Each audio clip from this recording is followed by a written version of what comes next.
Hello दोस्तों, maths करनी channel में आपका स्वागत और अभिनंदन है। आज हम सीटेट साइंस के सिलेबस के अंतर्गत हैं the world of the living, जीव जंतु दुनिया या संसार के बारे में अध्ययन करेंगे। ये आपका तीसरा टॉपिक है।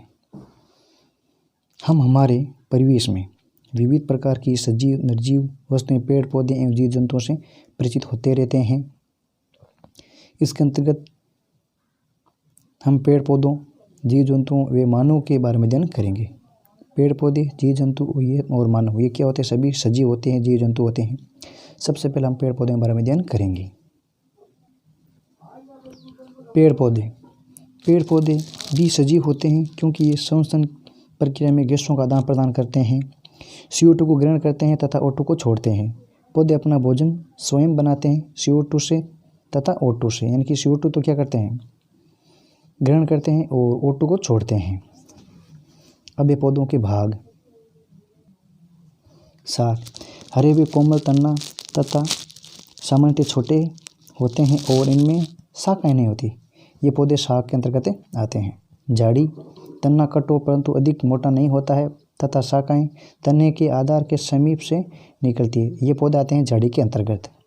वृक्ष तना सुदृढ़ वे गहरा होता है, भूमि से अधिक ऊंचाई पर तथा तने के ऊपरी भाग से शाखाएं निकलती है। यानी कि ये पौधे आते हैं या इस प्रकार की पौधों की विशेषता है वो वृक्ष के अंतर्गत आती है।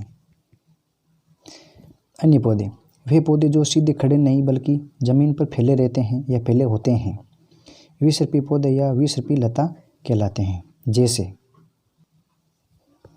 लौकी, कद्दू, तरबूज, खरबूज और शकरकंदी, यानी ये सभी क्या कहलाते हैं? विसर्पी पौधे कहलाते हैं। वे पौधे जो दूसरे पौधों की सहायता से ऊपर चढ़ते हैं, जैसे तोरई पौधे। अब यह पौधों के भाग के अंतर्गत जड़, तना, पत्ती और पुष्प के बारे में हम अध्ययन करेंगे। जड़ पौधे या जड़ें पौधों को मिट्टी से या मिट्टी में मजबूती से बांधे रखती है। जड़ें मिट्टी से जल एवं खनिज पोषक तत्वों का अवशोषण करती है। जलीय पौधों की जड़ें आकार में छोटी तथा पौधे को तलहटी में जमाए रखती है, यानी कि ये जलीय पौधों की विशेषता है। जलीय पौधों का तना लंबा, खोखला एवं हल्का होता है, जिसका तना जल की सतह तक वृद्धि करता है तथा पत्तियां व फूल जल की सतह पर पलवन करते रहते हैं। यानी ये जलीय पौधे हैं। इनकी इनका तना तो होता है लंबा, खोखला और हल्का और जल की सतह तक वृद्धि करता रहता है और इनकी पत्तियां हैं वो जल पर तैरती रहती है। कुछ पौधे जल में संपूर्ण रूप से डूबे रहते हैं, जिसके सभी भाग जल के अंदर ही वृद्धि करते रहते हैं। कुछ पौधों की पत्तियां संकरी एवं पतले रिबन की तरह होती है, जो बहते जल में सरलता से मुड़ जाती है लेकिन टूट कर नीचे गिरती नहीं है। मृतस्थलीय पौधों की जड़ें लंबी व गहराई तक जाती है। कुछ पौधों की जड़ें जिन्हें हम क्या करते हैं? खाते हैं, जैसे गाजर है, मूली है, शकरकंदी है और शलजम और टेपियोका। यानी कि ये प्रश्न सीटेट में आया हुआ है, इनको आप याद रखना। पौधों की जड़ों के प्रकार। मूसला जड़ और रेशेदार जड़।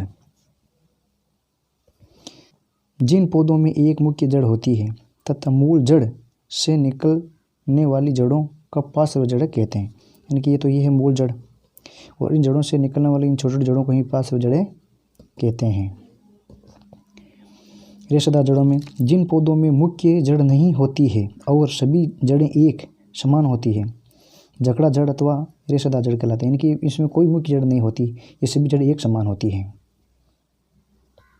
तन्ने द्वारा जल पौधों में ऊपर की ओर चढ़ता है तथा जल का सेवन करता है, जो पत्तियां व अन्य भागों तक पहुंच जाता है। तन्ने से पत्तियां निकलती है। कुछ पादपों में तना द्वारा प्रकाश संश्लेषण की क्रिया होती है, यानी कि कुछ पादप ऐसे होते हैं जिसमें तन्ने के द्वारा प्रकाश संश्लेषण की क्रिया होती है, जैसे के अंतर्गत आता है नागफनी। पत्ती पौधे का वह भाग जो तन्ने से जुड़ा होता है पर्णवर्त कहलाता है। पत्ती के चपटे हरे भाग को फलक कहते हैं। जैसे ये देखो, ये तन्ना है, इस तन्ने से पत्ती यहाँ से निकली हुई है तो ये कहलाता है पर्णवर्त। ये बाहरी आवरण कहलाता है फलक और ये मध्य का कहलाता है मध्य शिरा और ये इसमें शिराएं होती है।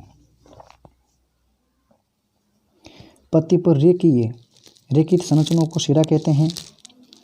पत्ती के मध्य मोटी शिरा को मध्य शिरा कहते हैं। पत्तियों पर शिराओं द्वारा बनाई गई आकृति को शिरा विन्यास कहते हैं। यदि ये डिजाइन मध्य शिरा के दोनों तरफ जाल जैसी है तो इसको जालीकार रूपी कहते हैं। पत्तियां रंध्रों द्वारा संवसन की क्रिया करती है। पत्तियां सूर्य के प्रकाश की उपस्थिति में वायु एवं जल से प्रकाश संश्लेषण क्रिया से भोजन बनाती है। जैसे यह क्रिया कार्बन डाइऑक्साइड यानी CO2 प्लस जल H2O, सूर्य का प्रकाश और क्लोरोफिल की उपस्थिति में कार्बोहाइड्रेट प्लस ऑक्सीजन निर्मित होती है। घास पत्तियों में शिरा विन्यास एक दूसरे के समांतर होता है, यानी कि घास पत्ती होता है ना, उसमें शिरा एक दूसरे के समांतर होता है। पत्तियों में जल रंध्रों से वाष्प के रूप में जल निकलता है, वाष्पोत्सर्जन कहते हैं। वाष्पोत्सर्जन पादप को ठंडा रखता है, यानी पौधा है वो मिट्टी से जो जल अवशोषण करता है और तने के द्वारा पौधे के विभिन्न भागों तक पहुंचाता है, और ये पत्तियां हैं वो रंध्रों के द्वारा जल को वाष्पोत्सर्जन करती है। मृतस्थलीय पौधों में वाष्पोत्सर्जन की क्रिया बहुत कम होती है, क्योंकि पत्तियां या तो बहुत छोटी या अनुपस्थित होती है। मृतस्थलीय पौधों की कुछ पत्तियां शूल या कांटे का रूप ले लेती है, जिससे वाष्पोत्सर्जन की क्रिया कम होती है, जिससे नाक बने। अब पुष्प पादप का जनन अंग है, यानी पुष्प है वो पादप का क्या है, जनन अंग है। पुंकेसर नर जनन अंग कहलाता है और स्त्री केसर है वो मादा जनन अंग कहलाता है, यानी कि बाह्य आवरण है, ये तो बाहरी आवरण पुष्प का, और ये है पंखुड़ियाँ। पुष्प के बाहर का आवरण बाह्य दल, खिले पुष्प का भाग पंखुड़ियाँ। गेंदा, सूरजमुखी और गुलदाउदी पुष्प नहीं होते हैं, बल्कि ये पुष्पों का क्या होता है, एक गुच्छा होता है। ठीक है, अब ये पुष्प के भाग देखो, यानी कि ये है पुंकेसर और ये है स्त्री केसर, और पुंकेसर के ऊपर ये संरचना होती है वो कहलाती है परागकोश। पौधों के भागों के अंतर्गत ये पुंकेसर के भाग, यानी कि ये सबसे ऊपर है वो परागकोश है, और ये है ना, ये कहलाता है तंतु, ये पुंकेसर के भाग है। ये है स्त्री केसर, यानी कि ये सबसे नीचे की संरचना अंडाशय, और इसके ऊपर यहाँ से यहाँ तक लेकर के ये वर्तिका, और ये सबसे ऊपर है वो वर्तिकाग्र है।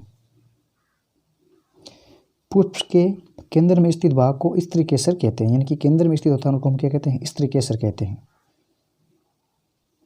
अब ये है अंडाशय की आंतरिक संरचना। इसको हम अनुदैर्ध्य यदि काटेंगे, यानी कि सीधा खड़ा काटेंगे तो इस प्रकार की संरचना दिखाई देगी, और यदि हम उनको अनुप्रस्थ यानी कि समांतर काटेंगे तो हमें इस प्रकार की संरचना दिखाई देगी। जो ये संरचना दिखाई देती है ये बीजांड होते हैं।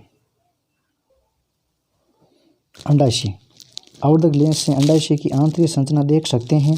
अंडाशय में छोटी छोटी गोल संरचनाओं को बीजांड कहते हैं। ये स्त्री केसर का सबसे निचला पे फूला हुआ भाग, यानी ये अंडाशय के बारे में है। ठीक है, आप पूछ ले कि अंडाशय में छोटी छोटी गोल संरचनाओं क्या कहते हैं, तो ये होते हैं बीजांड।